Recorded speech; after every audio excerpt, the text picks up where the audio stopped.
1957an ezagutu nuen magisteritza egiten ari nitzala Elbira Zibitria.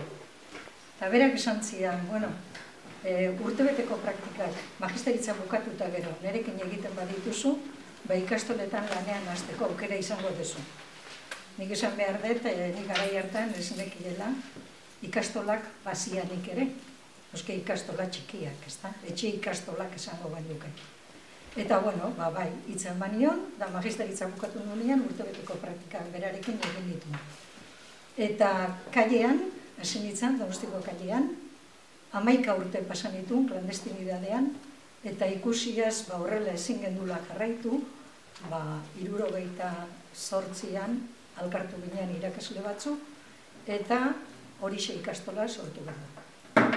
Nik Elbira ezagutu nuenean, hauxe esan zian, aurreneko gauzak. Zuek zeate malas maestras espainolas. Beraz, pentsa zea jarri zidun, ez? Eta bai, benetan arrazoi zula berehala ikusi nun. Malas maestras, Espainiako pedagogia maila oso kaskarra eta atzerako jatzen. Eta gero espainolas, guk gazteleraz ikasi gendulako. Hori buruan nuela, hasi nintzen bere ikastolan, eta esan behar dut 10 aurreko taldeak izaten ziala. Zergatik, legeak 10 arte onartzen zuelako klase partikularrak bezala. Handikan aurrea eskolak ziren. Horren guk legea nola bete, salbatzeko egiten genuen hori. Eta gero, esan nahi detena da, batez ere, Elbiraren pedagogia. Gaur egun, posten naiz, egun hauetan, Xabier Txori omenaldi handi bat egin zaio, eta garaiaietako egunak eta gogoraztea.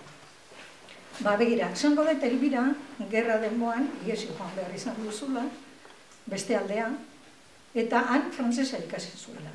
Eta frantzesa horretaz baliatuz, Europako korriente pedagogiko aurreratuenak bere ganatu zituen. Beretzat, Montessori, Pestalozzi, Piaget, hoiedanak oso ondo aztertu zituen. Eta berak esaten zuen, berak etzuela gauza berririk asmatu, baizik eta onak ziren gauzak hartu, gure hizkuntzara eta gure ohituretara txertatu, euskal zena eman, eta hori zara beak egin zuena, besterik ez. Eta, nik aipatu nahi ditut, bere irakaskuntzaren ezaugarri batzuk. Berak esaten zuen, beti aurrak zekiten etikan, oinarri hori hartuta, eraikitzen joan behartzala. Aurrak zekiena, eta pixkanaka, egituroiek aurrera ateratzen. Eta gaur egun, ikasketa horri, esaten zaio, ikasketa esanguratsua edo konstruktibismoa. Berak hitz hori etzun erabiltzen, baina gaur hori da. Gero, matematikak eta erakusteko, logika, zentzua, ez zituen gauzak abstraktoak egiten, baizik eta aurrak erabiltzen zituzten gauzetatik hasi eta eraikitzen joaten zen. Edo txoriak izango zian, edo xaguak, edo kanikak. Kanikak zian oso beresiak. Eta horrela, beste ezaugarri bat, eskidetza. Gaur egun, nik esaten dut, oain dela, 80 urte. Beak oain dela, 70 urte horrela, hasi zan lan horietan, ezta? Eta orduan, eskidetza, neskak eta mutilak alkarrekin lan egitea, berak jarri zuen, beste inorketzun egiten. Eta gaurko egunean feministak, esango dute, emakume honen, balioa garaiaietan. Beti aurrak, neskak eta mutilak saiatzen zen, berdintasunean ezitzen.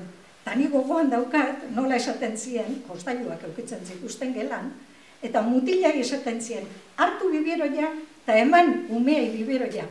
Horrela, akia honak izaten ikasiko dezuteta. Eta ni gaur nire ikasleak, 40 urte, 60koak ere baditut, ikusten ditutenean, kalean, pardelak aldatzen, biberoia ematen, esaten dut, bira, zeume, emakume aurreratua izan zen, ez? Eta gero oso izale purrukatua izan zen, eta guk Urgull mendia gendun, aldamenean, eta gure astero, egun bat hartzen gendun, mendira juteko. Eta handikan ikasten genitun, hori, zuhaitzan, mota guzitako zuhaitzak, txapelketak egiten genitun, geografia ikasteko gura bezalakorik etzan, hartuta lurmuturra zertzan, edo iskolkoa zertzan, edo ibaia zertzan ikasteko, eta, uste luzetzen ari naizela. Gero gauza asko badauzkat inspektoreak inda izan ditugun anekdotak, baina beste egitzi behar. Gerra bukatu zanen, nazionalista batekin eskondu zalako, bialdu zuen Zamorako herrixka batea desterratuta, eta urte batzuk egin zituen maisu bezala, gero libre utzi zioen berriz, eta etorri zan hori joan.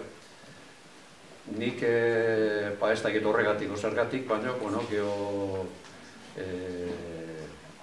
tokatu zait, ikastolen mugimendua zuzentzia, ikastolen mugimendu neon naiz, 25 urte gehiago, eta urte osaberatzak, ez denbora hauetakoak, niz hartu nintzen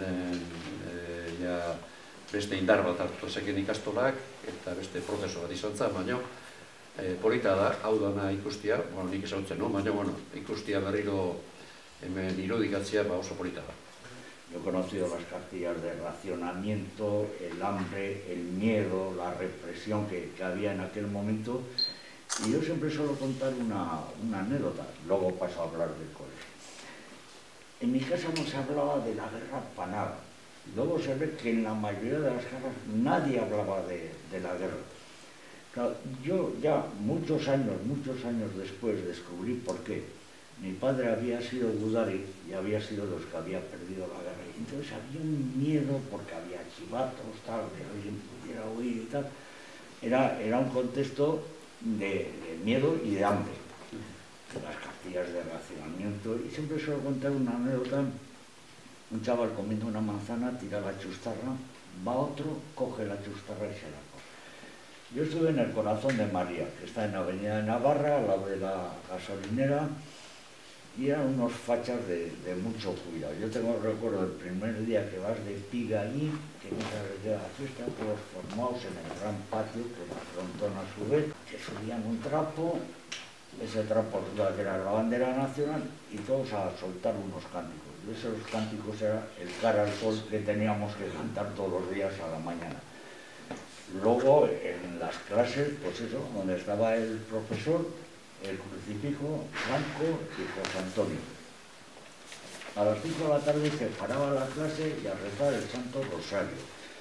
Luego los sábados todos a confesar, el domingo a ir a misa porque era obligatorio. Entonces, los sopapos y las bofetadas andaban, pero así, por libre.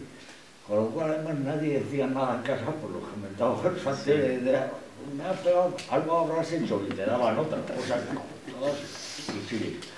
Total que, pues en ese contexto yo me acuerdo que los lunes iba al colegio, ibas como si ibas a un cuartel, aquello era un cuartel, y eran unos fachas de miedo. Ahora resulta deben ser más aberchables que nadie, o sea, la Iglesia ha ido evolucionando a lo largo de la historia de una forma sorprendente. Uste, balio behar dula, omentzeko, garaiarteko maistrak eta maixuk, nik uste hemen ejemplo garria daukagula, eta esan deun bezala, orduan Antonio Naita nola represilatu izan zen, eta nola klandestinitatean ibili izan behar zuen hauek, hori dana rekonozitzeko, aitortzeko egindakua, eta baita ere nik uste omentzeko edo goratzeko garaiartako ikasleak, ez? Nik uste behar dela adibide garbi bat, nola bizi izan behar zute, hezkuntza batean, non oinarria zian, frankismoa bera, falangea, Eliza azken finean, ez, errepresio horrekin. Ni goraipatu ere, eta eskerrak eman, hau edanak utzi izkiguten hainbat instituzio edo pertsonei, azken finean uste 50 gora diala, zeo zera aportatu dutena, eta hori ere, azpimarratu eta eskertu. Eta eskertu batez ere, garai hartan, hain momentu zaietan ere, aurrera ateatzeko alegin guztiak egin zutenek, ez? Hemen ejemplo batzuk baitugu gurekin gaur.